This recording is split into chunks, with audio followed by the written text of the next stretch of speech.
நேற்று கூட எல்லா டிஸ்ட்ரிக்ட்லயும் இருக்கிறோம். முந்தா நாள் ஒரு போன 4-5 நாள் முன்னாடி சேலத்துல இருந்தேன். அவங்க இங்க வந்து கோரிக்கை சொல்றதுக்கு பதில் ஏதாவது கோரிக்கை இருந்தா அங்கே சேலத்திலேயே சொல்லியிருக்கலாம். ஏதோ ஆசைப்பட்டிருக்காங்க, நடந்து வராங்க. தினந்தோறும் பல்வேறு சிறப்புக்குரிய நடவடிக்கைகள் தொடர்ச்சியாக எடுக்கப்பட்டு வருகிறது. மாண்புமிகு தமிழ்நாட்டின் முதலமைச்சருடைய வழிகாட்டுதலோடு இன்றைக்கு மக்கள் நல்வாழ்வுத்துறையில் மகப்பேறு மரண விகிதத்தை குறைப்பதற்கும் குழந்தைகளுக்கான மரண விகிதத்தை குறைப்பதற்கும் தொடர்ச்சியாக பல்வேறு நடவடிக்கைகள் எடுக்கப்பட்டு வருகிறது. அப்படி எடுக்கப்பட்டு வருகின்ற காரணத்தினால் தொடர்ந்து பலனும் கிடைத்து வருகிறது. மகப்பேறு காலங்களில் தாய்மார்களின் மரண விகிதம் என்பது 2021-22 90.5% இருந்தது. அதுவே 2022-23 52 குறைந்தது. 2023-24 45.5 என்கின்ற அளவில் குறைந்து கடந்த ஆண்டு 39.4 குறைந்திருக்கிறது. வெகுவாக குறைந்திருந்தாலும் இன்னமும் குறைத்து மகப்பேறு காலங்களில் தாய்மார்களுக்கான அந்த மரண விகிதத்தை பூஜ்ய நிலைக்கு கொண்டு செல்வதற்கு தொடர்ச்சியாக பல்வேறு நடவடிக்கைகள் எடுக்கப்பட்டு வருகிறது. அப்படி எடுக்கப்பட்ட நடவடிக்கைகள் ஒன்றாகத்தான் சிக்கல் உள்ள கர்ப்பங்களுக்கான சிகிச்சை வழிகாட்டுதலுக்கான கருத்தரங்கம் இன்றைக்கு நடைபெற்றுக் கொண்டிருக்கிறது. 2 நாட்கள் நடைபெறவிருக்கிற இந்த கருத்தரங்கத்தில் இன்றைக்கு பல்வேறு எல்லா மாவட்டங்களிலிருந்தும் மாவட்ட சுகாதார அலுவலர்கள், மாநகர நகர்நல அலுவலர்கள், மாவட்ட அளவிலான மகப்பேறு நிபுணர்கள், 2ஆம் நிலை மருத்துவ அலுவலர்கள் என்று பலதரப்பட்டவர்களும் இன்றைக்கு இந்த கருத்தரங்கத்தில் பங்கேற்றிருக்கிறார்கள். இந்த கருத்தரங்கத்தின் தொடக்க நிகழ்ச்சியில் WHO-வின் நேஷனல் ப்ரொஃபஷனல் ஆபீசர் மருத்துவர் பிரியங்கா சிங் அவர்களும் கலந்து கொண்டு தன்னுடைய கருத்தை இங்கே வெளிப்படுத்தினார். அவர் பேசும்போது எடுத்து சொன்ன ஒரு மகிழ்ச்சியான விஷயம், தமிழ்நாட்டின் மருத்துவ கட்டமைப்பு, தமிழ்நாட்டின் மருத்துவ சேவை இந்தியாவில் இருக்கிற பல்வேறு மாநிலங்களோடு ஒப்பிட்டு உதாரணமாக சொல்வதை காட்டிலும் உலகின் பல்வேறு நாடுகளுக்கு இணையாக மருத்துவ கட்டமைப்பையும் மருத்துவ சேவையையும் தமிழ்நாடு வழங்கி கொண்டிருக்கிறது என்கின்ற மகிழ்ச்சியான செய்தியினை அவர் இங்கே பதிவு செய்திருக்கிறார். நேஷனல் ப்ரொஃபஷனல் ஆபீசர் என்கின்ற காரணத்தினால் இந்தியாவில் இருக்கிற 36 மாநிலங்களிலும் இருக்கிற நடைமுறைகளை, மருத்துவ திட்டங்களை அவர் நன்கு அறிந்திருந்த காரணத்தினால்தான் தமிழ்நாட்டில் இந்த அளவுக்கு படிப்படியாக மகப்பேறு தாய்மார்களின் மரண விகிதம் குறைந்திருப்பது என்பதையும், அதற்காக இந்த அரசு குறிப்பாக மாண்புமிகு தமிழ்நாட்டின் முதலமைச்சருடைய வழிகாட்டுதலோடு அரசு எடுக்கிற நடவடிக்கைகள் அவர் உணர்ந்து இந்த செய்தியை வெளியிட்டிருக்கிறார்கள். மகப்பேறு தாய்மார்களின் மரண விகிதத்தை இன்றைக்கு வெகுவாக குறைத்து கொண்டிருக்கிற மாவட்டங்கள் பாராட்டு பெற்றிருக்கிறார்கள். 2023-24 விருதுநகர் மாவட்டத்தில் ஒரு இறப்பு கூட இல்லாத நிலையில் அந்த மாவட்டம் அன்றைக்கு பாராட்டுதலை பெற்றது. இன்றைக்கு இந்த கூட்டத்தில் ஒரு 6 மாவட்டங்கள் குறைந்த அளவிலான இறப்பு விகிதம் பதிவாகி இருக்கிற மாவட்டங்கள் என்று பரமக்குடி, நாகப்பட்டினம், நீலகிரி, விழுப்புரம், மதுரை, சென்னை ஆகிய 6 மாவட்டங்கள் குறைந்த அளவிலான இறப்பு விகிதத்தை பதிவு செய்திருக்கின்ற அந்த நிலையில் அந்த மாவட்டத்தைச் சேர்ந்த அலுவலர்களுக்கும் அந்த மாவட்டத்தைச் சேர்ந்த மருத்துவத்துறை நிபுணர்களுக்கும் இங்கே வாழ்த்துக்கள் தெரிவிக்கப்பட்டிருக்கிறது. எதிர்காலத்தில் எல்லா மாவட்டங்களிலும் இது போன்ற நிலை வர வேண்டும் என்கின்ற வகையிலும் அவர்களிடத்தில் வேண்டுகோள் விடுக்கப்பட்டிருக்கிறது. குழந்தைகளுக்கான மரண விகிதம் என்று எடுத்துக்கொண்டாலும் கூட 2020-21-22 10.4 இருந்தது. 1000 குழந்தை பிறப்புகளுக்கு இறப்பு என்று எடுத்துக்கொண்டால் 10.2 இருந்தது. அதுவே 2023-24 8.2 குறைந்தது. கடந்த ஆண்டு அது 7.7 குறைந்திருக்கிறது. இந்த விகிதத்தையும் குறைப்பதற்குரிய நடவடிக்கைகள் இன்றைக்கு தொடர்ச்சியாக எடுக்கப்பட்டு வருகிறது. அந்த வகையில்தான் இந்த கூட்டம் இன்றைக்கு பெரிய அளவில் மற்றவர்களுக்கு உபயோகமாக இருக்கும் என்றும் சொல்லப்பட்டிருக்கிறது. பொதுவாக இந்த மாண்புமிகு தமிழ்நாட்டின் முதலமைச்சருடைய வழிகாட்டுதலோடு கடந்த 4 ஆண்டுகளுக்கு முன்னாலேயே ஆரம்ப சுகாதார நிலையங்கள் மற்றும் துணை சுகாதார நிலையங்களில் கர்ப்பிணி தாய்மார்களுக்கு பிரசவ காலங்களுக்கு முன்னால் யோகா பயிற்சி, மூச்சு பயிற்சி போன்ற அவர்களுக்கு சுகப்பிரசவங்களுக்கு வழிவகுக்கிற பயிற்சிகளை பயிற்றுனர்கள் கொண்டு தருவது என்று முடிவெடுத்து அந்த வகையில் ஒரு எல்லா மருத்துவமனைகளிலும் அந்த பயிற்சிகள் வழங்கப்பட்டது. தற்போது அது ஒரு 4000 மருத்துவ கட்டமைப்புகளில் பயிற்றுனர்களின் மூலமும் பயிற்றுனர்களின் வாயிலாக பயின்றவர்களின் மூலமும் இந்த பயிற்சிகள் வழங்கப்பட்டு கொண்டிருக்கிறது. தமிழகத்தை பொறுத்தவரை 8713 துணை சுகாதார நிலையங்களும் 2286 ஆரம்ப சுகாதார நிலையங்கள் மற்றும் நகர்ப்புற ஆரம்ப சுகாதார நிலையங்களும் இருக்கிறது. ஒரு மகளிர் கூட பிரசவத்திற்கு வருபவர்களுக்கு அந்த பயிற்சி விடுபட்டு விடாமல் ஒருவர் கூட சுகப்பிரசவம் என்கின்ற அந்த நிலையிலிருந்து மாறாமல் இருப்பதற்கு இந்த பயிற்சிகள் முழுமையாக தரப்பட வேண்டும் என்கின்ற வகையில் இந்த கருத்தரங்கத்தில் அந்த கருத்துருவும் பேசப்பட்டிருக்கிறது. நிச்சயம் எதிர்காலத்தில் இது முழுமையாக குறைந்து இந்தியாவுக்கு மட்டுமல்ல உலக அளவில் ஒரு வழிகாட்டும் மாநிலமாக தமிழ்நாடு மகப்பேறு தாய்மார்களின் மரண விகிதத்திலும் குழந்தைகள் பிறப்பின் போது மரண விகிதத்திலுமாக இந்த சதவிகிதம் படிப்படியாக குறையும் என்று எதிர்பார்க்கப்படுகிறது.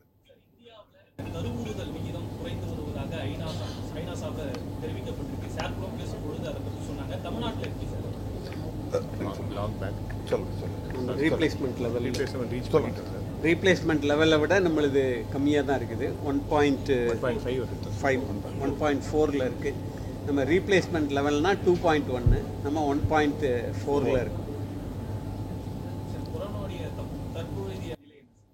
கொரோனா உங்களுக்கு தெரியும், இப்போ கடந்த ஒரு மாத காலமாகவே அது பரபரப்பாக பேசப்பட்டு வருகிற ஒரு செய்தியாக இருக்கிறது. ஏற்கனவே நம்முடைய தமிழ்நாட்டிலிருந்து ஒரு 19 மாதிரிகள் புனேவில் இருக்கிற அந்த வைராலஜி டிபார்ட்மெண்ட்டுக்கு அனுப்பி பரிசோதனை செய்யப்பட்டதில் ஒமிக்ரானின் ஒரு வகை என்று அது கண்டறியப்பட்டது. அந்த வகையிலான கொரோனா என்பது வீரியமற்றது, பெரிய அளவில் உயிர் பாதிப்பை ஏற்படுத்தக்கூடியது இல்லை என்கின்ற வகையிலான உண்மைகள் தெரிய வந்து அறிவியல் பூர்வமாக தெரிய வந்திருக்கிற காரணத்தினால் நாம் இப்போது எல்லா இடங்களிலும், நேற்றைக்கு கூட நான் புதுக்கோட்டை, கரூர் போன்ற மாவட்டங்களில் நடைபெற்ற நிகழ்ச்சிகளில் பத்திரிகையாளர் சந்திப்பில் இதை தெளிவுபடுத்தி இருக்கிறேன். தொடர்ந்து சென்னையிலும் கூட பல்வேறு நிகழ்வுகளின் மூலம் தெளிவுபடுத்தப்பட்டிருக்கிறது. கொரோனா குறித்தான அந்த பயம், பதட்டம் பெரிய அளவில் கொள்ள வேண்டியதில்லை.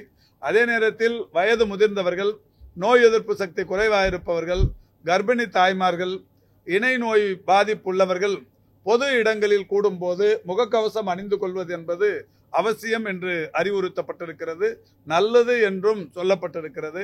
அந்த வகையில் இன்றைக்கு பலரும் கூட, குறிப்பாக நோய் எதிர்ப்பு சக்தி குறைவாக இருப்பவர்கள், இணை நோய் பாதிப்புள்ளவர்கள், கர்ப்பிணி தாய்மார்கள், வயது முதிர்ந்தவர்கள் பொது நிகழ்ச்சிகளுக்கு செல்லுகிற போது முகக்கவசங்களை அணிந்து செல்வதும், அடிக்கடி கைகளை சோப்பு போட்டு கழுவிக்கொள்வதும், தனிமனித இடைவெளியை கடைபிடிப்பதும் அவர்களுக்கு நல்லது என்று சொல்லப்பட்டிருக்கிறது. அது மட்டும் இல்ல, இப்ப தமிழ்நாட்டை பொறுத்தவரை மிகப்பெரிய அளவிலான நோய் பாதிப்புகளோடு தனியார் மருத்துவமனைகளுக்கு போகிற போதும் கூட கடைசி நேரத்தில் அவர்கள் இந்த பரிசோதனைகளை மேற்கொள்ளுகிறார்கள். அப்படி மேற்கொள்ளப்படுகிற பரிசோதனைகளில் ஒன்றாக கொரோனா பரிசோதனையை மேற்கொள்ளுகிறார்கள்.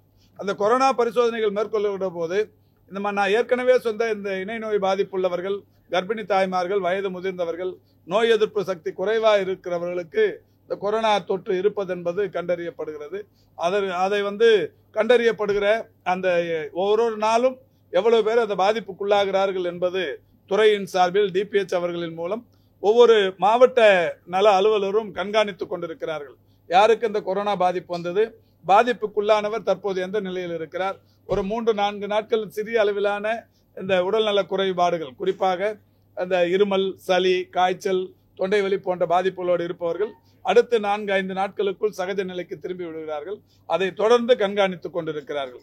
இதோடு மட்டுமல்ல, மற்றவர்களுக்கும் கூட அறிவுறுத்தியது என்பது, நீண்ட நாள் காய்ச்சல் பாதிப்புகளோடு இருப்பவர்கள், நீண்ட நாள் சளி, தொண்டை இருமல் போன்ற அந்த பாதிப்புகளோடு இருப்பவர்கள் அக்கம் பக்கத்தில் இருக்கிற அரசு மருத்துவமனைகளுக்கு மருத்துவர்களினுடைய உதவி நாடி சிகிச்சை பெற வேண்டும் என்று சொல்லியிருக்கிறோம்.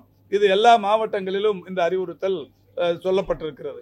இன்னொரு கூடுதல் மகிழ்ச்சி ஒன்று, தமிழ்நாட்டில் 2020 இந்த கொரோனா பேரிடர் உச்சத்தில் வந்தபோது ஒரு நோய் எதிர்ப்பு சக்தி மக்களிடத்தில் எந்த அளவுக்கான சதவிகிதத்தில் இருக்கிறது என்று ஒரு கணக்கெடுப்பு நடத்தப்பட்டது. அந்த மாதிரிகள் எடுத்து சர்வே பண்ணாங்க. அந்த மாதிரி பண்ணதுல 32 விழுக்காடு அந்த நோய் எதிர்ப்பு சக்தி மக்களிடத்தில் காணப்பட்டது. இது 2020 தொடர்ச்சியா 2021 எடுத்த போது அந்த நோய் எதிர்ப்பு சக்தி என்பது ஒரு 29% அளவுக்கு மட்டுமே இருந்தது. அதுக்கப்புறமா நீங்க பாத்தீங்கன்னா, இந்த நம்ம தடுப்பூசி போட்டது, இந்த மாதிரி பல்வேறு விஷயங்கள், இந்த மைல்டான கொரோனா வந்து தாக்கி அதனால அவங்க உடல்ல வந்து நோய் எதிர்ப்பு சக்தி தானாவே உயர்ந்து அதை தவிர்த்து உடற்பயிற்சி நடைப்பயிற்சி போன்ற பல்வேறு நிலைகளை மேற்கொண்டதன் விளைவு உணவு பழக்க வழக்கங்களில் அவர்கள் ஏற்படுத்தி கொண்ட மாற்றங்களின் விளைவு அது படிப்படியாக உயர்ந்து ஒரு 70 விழுக்காடு வரைக்கும் இந்த நோய் எதிர்ப்பு சக்தி இருப்பது என்பது கண்டறியப்பட்டது. 2021 பல்வேறு கட்டங்களாக இந்த நோய் எதிர்ப்பு சக்திக்கான அந்த ஆய்வுகள் மேற்கொள்ளப்பட்டது.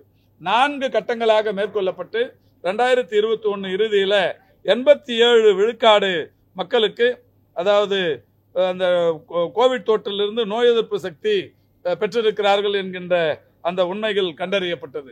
இந்த நிலையில் இப்போ வந்து வயது மூத்தவர்களுக்கு என்று ஒரு பல்வேறு வகைகளில் அவர்களுக்கு இருக்கிற இந்த நோய் பாதிப்புகள், அவர்களுக்கான இந்த நோய் பாதிப்புகளுக்குரிய தீவிரத்தன்மை இது வந்து எந்த அளவுக்கு இருக்குங்கிறத கண்டுபிடிக்கிறதுக்கான பல்வேறு அந்த பரிசோதனைகள் மேற்கொள்ளப்பட்டது. அப்படி பரிசோதனை மேற்கொள்ளப்பட்டதில் ஒரு 1214 பேருக்கு அந்த சாம்பிள்ஸ் எடுத்து அதில் பரிசோதிச்சாங்க. பலதரப்பட்ட பல்வேறு இடங்களில், ஒரே இடத்திலிருந்து இல்லை, பல இடங்களில் இருந்து ஒரு 1214 வயது மூத்தவர்களிடத்திலிருந்து எடுத்து பெறப்பட்ட மாதிரிகள் பரிசோதனை செய்யப்பட்டது.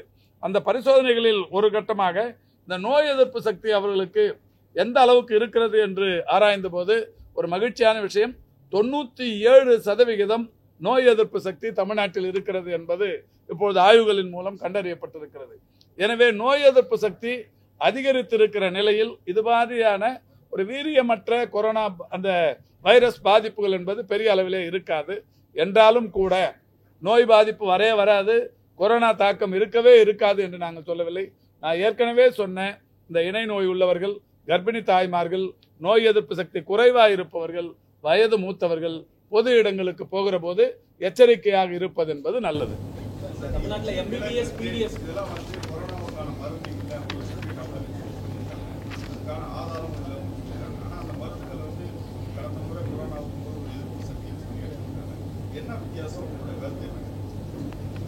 சொல்லுங்க. இஞ்சி தேன் இஞ்சி ஜெனரல் இம்யூனிட்டி தான், ஸ்பெசிபிக் சொல்லுங்க சார். இது எல்லாமே வந்து சார் ஜெனரல் இம்யூனிட்டி ட்ரக்ஸ், அவ்வளோதான். கெமிக்கல் காம்போசிஷன் கிடையாது, ஜெனரல் சப்போர்ட். இப்போ வைரஸுக்கு வந்து ஸ்பெசிபிக் ட்ரீட்மெண்ட் கிடையாது, எல்லாமே ஜெனரல் சப்போர்ட்டிவ் மெஷர் தான். இது இன்னொரு சப்போர்ட்டிவ் மெஷர், அவ்வளோதான்.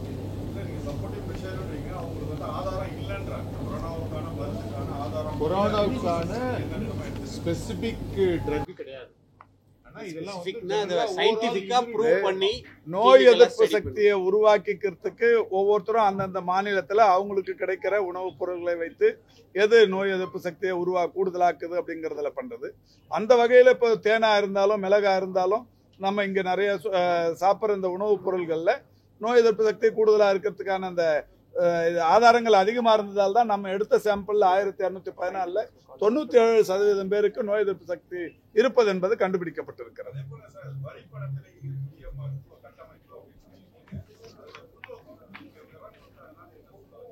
இல்ல, அதாவது அரசு மருத்துவ சேவையை அதிக மக்கள் பயன்படுத்திக்கணுங்கிறது தான் இப்ப பயன்படுத்த தொடங்கி இருக்கிறாங்க. ஒரு மகிழ்ச்சியான விஷயம் தமிழ்நாட்டை பொறுத்தவரை. ஒவ்வொரு மருத்துவமனையிலும் 2021 மே 7க்கு முன்னால் 1%, அதாவது ஒரு 2000 பேர் பயன்படுத்தினாங்கன்னா இப்ப 4500 5000 பேர் வராங்க. இப்போ ஒவ்வொரு மருத்துவமனையும் என்னால் பட்டியல் போட்டு சொல்ல முடியும், அதுக்கான ஆதாரங்கள் இருக்கு. ஆனாலும் கூட இப்ப இதை சொல்லும் போது ஒரு சிலர் சொல்லுவாங்க இது நோய் பாதிப்புகள் அதிகரிச்சிருக்குன்றாங்க. நோய் பாதிப்புகள் அதிகரிக்கல, ஏற்கனவே இருந்த நோய் பாதிப்புகள் அளவுக்கு தான் இருக்கு. பொதுமக்கள் அரசு மருத்துவ சேவையை கூடுதலாக நம்ப தொடங்கி இருக்கிறார்கள். நம்பகத்தன்மை அதிகரித்திருக்கின்ற காரணத்தினால் அரசு மருத்துவ சேவையை பயன்படுத்தி கொண்டிருக்கிறார்கள். அது இன்னும் கூடணுங்கிற மாதிரியான வேண்டுகோள் தான்.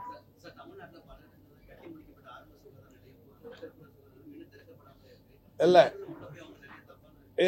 எந்த இடத்துல அந்த மாதிரி இல்லைங்க.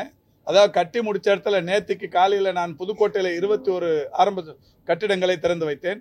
8 கட்டிடங்கள் கட்டுவதற்குரிய அடிக்கலை நாட்டினேன். மாலை கரூர்ல போய் ஒரு 11 கட்டிடங்கள் திறந்து வச்சேன். ஒரு 23 கட்டிடங்களுக்கு அடிக்கல் நாட்டிட்டு வந்திருக்கிறேன். இது மாதிரி தொடர்ச்சியா வாரத்துக்கு 2 தடவை எல்லா இடத்துலையும் போய் திறக்கிறோம். இப்போ ஆரம்ப சுகாதார நிலையங்கள், நகர்ப்புற ஆரம்ப சுகாதார நிலையங்கள் புதுசா 50 கொடுத்தோம். இது கட்டி முடிச்சுட்டாங்க. இந்த ஆரம்ப சுகாதார நிலையங்களுக்கு இப்போ ஹெச்ஆர் போடுறதுக்குரிய பணிகள் நடைபெற்று கொண்டிருக்கிறது. ஹெச்ஆர் போடாமல் போய் திறந்தாலும் அதில் பயன்பாட்டுக்கு இருக்காது. ஒரு கட்டடம் கட்டுறது, எக்யூப்மெண்ட் கொடுக்குறது அது டிபார்ட்மெண்ட் பண்ணிடும். இப்போ ஹெச்ஆர் போடுறதுக்கு ஃபைனான்ஸ் டிபார்ட்மெண்ட்லேருந்து நம்ம ஒப்புதல் வாங்கி அந்த பணிகள் நடைபெற்று கொண்டிருக்கிறது. இன்னொரு 2 வாரத்தில் அந்த பணிகள் முடிஞ்ச உடனே இந்த 50 ஆரம்ப சுகாதார நிலையங்களும் முதல்வர் அவர்கள் திறந்து வைக்கவிருக்கிறார்கள். இது மட்டும் இல்லாமல் ஒரு 708 நகர்ப்புற நலவாழ்வு மையங்கள், 500 ஏற்கனவே திறந்துட்டோம். ஒரு 208 இப்போ கட்டி முடிச்சிருக்கிறோம். அந்த 208க்குமே இப்போ ஹெச்ஆர் புதுசாக எடுக்கிறது. இப்போ டிஸ்ட்ரிக்ட் ஹெல்த் சொசைட்டியில் 38 வருவாய் மாவட்டங்களையும் அதை எடுத்து முடிச்சுட்டாங்க. எடுத்து முடிச்சுட்டு இப்போ அவங்களுக்கு ட்ரைனிங் போயின்னு இருக்கு. இன்னும் ஒரு வாரத்துக்குள்ளவே இந்த 208மே இப்போ திறக்க போகிறோம். அது மாதிரி எங்கேயும் வந்து கட்டி முடிச்சுட்டு திறக்கப்படாமல் ஒன்றும் இல்லை. நேற்று கூட நான் ஒரு செய்தி பார்த்தேன், ஒரு அரசியல் கட்சி தலைவர் சொல்லியிருந்தார். அது உண்மை இல்லை. இப்போ டிஸ்ட்ரிக்ட் ஹெட் குவார்ட்டர்ஸை பொறுத்த வரைக்கும் 1018 கோடி செலவில் 38 மாவட்டங்கள்லையும் 25 மாவட்டங்களில் புதிய டிஸ்ட்ரிக்ட் ஹெல்த் சொசைட்டி கட்ட தொடங்கியிருக்கிறோம். இப்போ எல்லா இடத்துலையும் வேலை முடிய போகுது. இப்போ அந்த கட்டடங்களுக்கெல்லாம் இப்போ எக்யூப்மெண்ட்ஸ், அதாவது மருத்துவ உபகரணங்கள் வாங்கி பொருத்தும் பணிகள் நடைபெற்று கொண்டிருக்கிறது. இது பொருத்தி முடித்த உடனே அதை திறந்துருவாங்க. திருத்தணியை பொறுத்த வரைக்கும் முதல்வருடைய அந்த காணொலி வாயிலா அந்த கட்டடத்தை திறந்து ஓரிரு ஃப்ளோர் அதுக்கு பயன்படுத்திக்கினாங்க. எக்யூப்மெண்ட் இன்னும் அங்கே போன உடனே ஒட்டுமொத்தமாக 25 மாவட்ட அரசு தலைமை மருத்துவமனைகளும் பயன்பாட்டுக்கு வரவிருக்கிறது. கடந்த காலங்களில் இல்லாத அளவுக்கு பொறியியல்ல 3 லட்சம் பேர் விண்ணப்பம் பண்ணியிருக்காங்க. இப்போ ஒரு 2-3 நாளுக்கு முன்னாடி தான் ஆரம்பிச்சிருக்கிறோம். இப்போ இன்னும் அது சரியாக கணக்கு எடுத்து பண்ண முடியாது. உங்களுக்கு அந்த எக்ஸாம் அந்த தேதி வரும்போது, கவுன்சிலிங் டேட் ஆரம்பிக்கிறதுக்கு முன்னாடி நாங்களே ஒரு பத்திரிகையாளர் சந்திப்பில் எவ்வளோ விண்ணப்பங்கள் வந்திருக்கு, எவ்வளோ ஏற்றுக்கொள்ளப்பட்டிருக்கு, அந்த டீட்டெயிலாம் தெளிவாக சொல்லுவோம். கொடுத்துருக்குறோங்க, நட்டாவை பார்த்தா கேளுங்களேன்.